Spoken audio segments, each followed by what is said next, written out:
What a twist. I think you're innocent, but if you weren't, I get it. My vision would turn your world upside down, tear asunder your illusions, and send the sanctuary of your own ignorance crashing down around you. Now ask yourself, are you really ready to see that vision?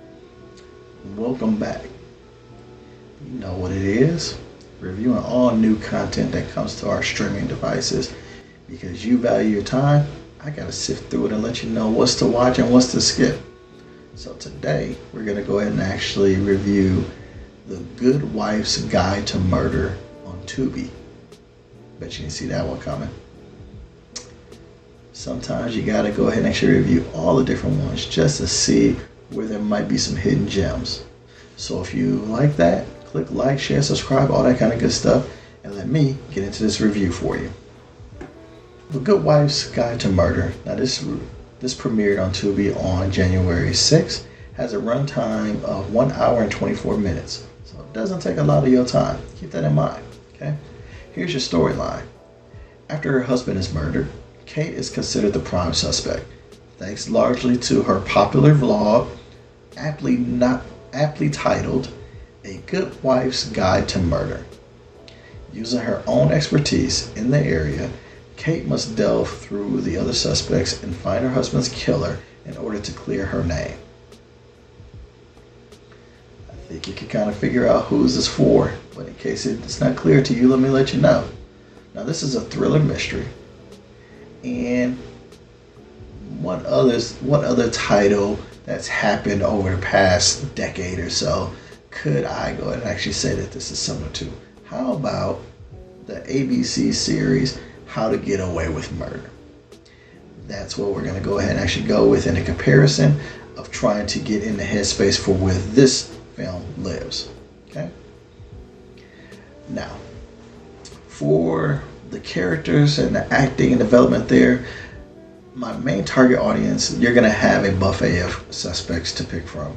The wife, the couple next door, the best friend, there's an ambitious opportunist that's in there, kind of like a stalker-esque fangirl type of deal. Just a bunch of different people to pick from. The more suspects in a murder mystery, the better. And as a person that loves mysteries on there, that's what you really want to have. Now, they all have motives, which are presented throughout the entire movie. For casuals, it is unfortunate that these performances, the acting that goes on for these particular suspects, is average to below average. There were no standouts, no good or excellent performances. And I'm just going to move on and just say the acting overall was average at best, maybe below average, okay? But what about the story for this? So my target audience, you have a protagonist that's helping to solve her own husband's murder that, of course, she's a suspect in because we always suspect the spouse. So there are tidbits and red herrings thrown in to kind of have you balance between her being a possibility or someone else being a possibility. You don't quite know. The biggest thing that the target audience and my mains will like is that the motives never stop coming. This allows for a constant re-examining of likely suspects because we find out new details about why somebody might want this man dead, and it keeps on happening. Basically, you know how it goes. We discover that the guy that we thought was a good guy, maybe not such a good guy.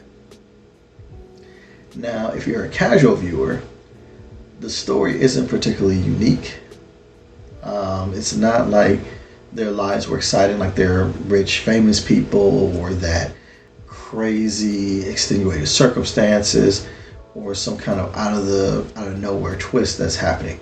That's not really happening with this story, and you can kind of see it from the entire time that it's shot. You expect the story to kind of go where it goes. Yes, there's enough motives to guess that any of the suspects are there, but you won't be surprised at the murderer either.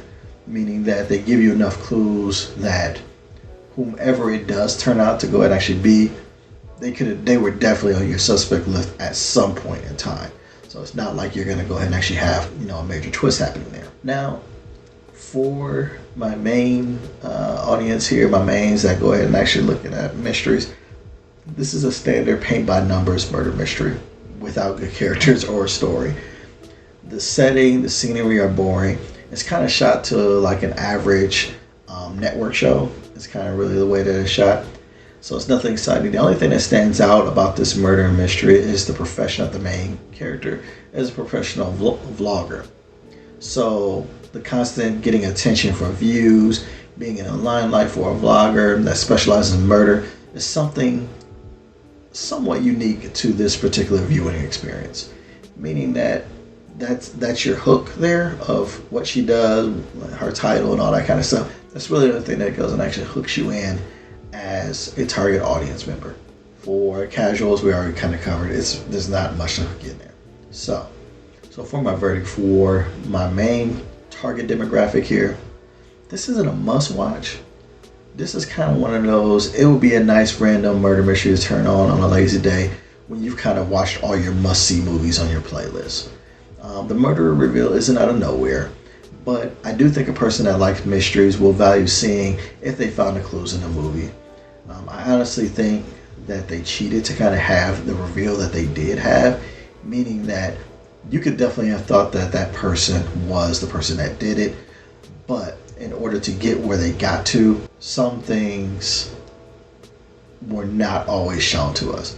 So that for a main viewer might go ahead and actually be something to go and actually entertain you on a lazy day when there's nothing else on. Okay. Now for my casual viewers, if you haven't figured this out, this is a skip it. For watching a murder mystery, either the journey has to be exciting or the reveal has to be a surprise. Since neither is the case, this is going to be one that you want to stay away from as a casual viewer. It's not going to hold your attention. And by the time you get to the end of the journey, you're going to be like, what the heck? Why did I sit here and watch this? So, again, for main groups, put it somewhere in your playlist to go ahead and actually play when there's nothing else in there. For your casual viewers, go ahead and actually find something else to watch. But that's what I got for Good Wife's Guide to Murder on Tubi. You stayed. I like you because you stayed. And because that is the way that you operate, you should do two things. One, click like, share, subscribe. That's all kind of bundled in one. And then two, you should watch one of my other reviews here, just so I can go ahead and actually give you my thoughts on other things. But until my next post, I'll holler at you. Take care of yourself.